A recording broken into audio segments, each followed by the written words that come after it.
അപ്പോൾ പറഞ്ഞ വിഷുക്കാലം ഇങ്ങ് എത്തിയിരിക്കുകയാണ്. വിഷുപ്പുലരി മനോഹരമാക്കാനുള്ള ഒരുക്കത്തിലാണ് മലയാളികൾ. പുലർച്ചെ കണി കാണാനുള്ള കണിവെള്ളരികൾ പലരും ഇപ്പോഴേ ശേഖരിച്ചു തുടങ്ങി. വിഷു ലക്ഷ്യം വെച്ച് കണിവെള്ളരികൾ കൃഷി ചെയ്ത ചെറുകൂട്ടായ്മകളും കർഷകരും വിളവെടുപ്പിന്റെ തിരക്കിലുമാണ്.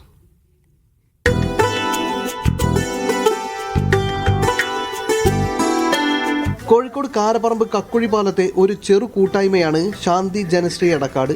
മഹാത്മജിയുടെ ആഹ്വാനം നെഞ്ചേറ്റി മണ്ണിലേക്കിറങ്ങിയ ഈ കൂട്ടായ്മ കുറഞ്ഞ സ്ഥലത്താണെങ്കിലും മണ്ണിൽ പൊന്നു വിളയിച്ചതിന്റെ സന്തോഷത്തിലാണ്. വ്യാപാര താല്പര്യങ്ങളൊന്നുമില്ലാത്ത ഈ മനുഷ്യർക്ക് കിട്ടിയ ഈ വിളവ് തന്നെ 100 മേനിയാണ്. കൂട്ടായ്മയിലെ എല്ലാവർക്കും ഇത്തവണ വിഷരഹിത പച്ചക്കറി ലഭിക്കും. കൂടാതെ വിഷുവിന് കാണാൻ കണിവെള്ളരിയും.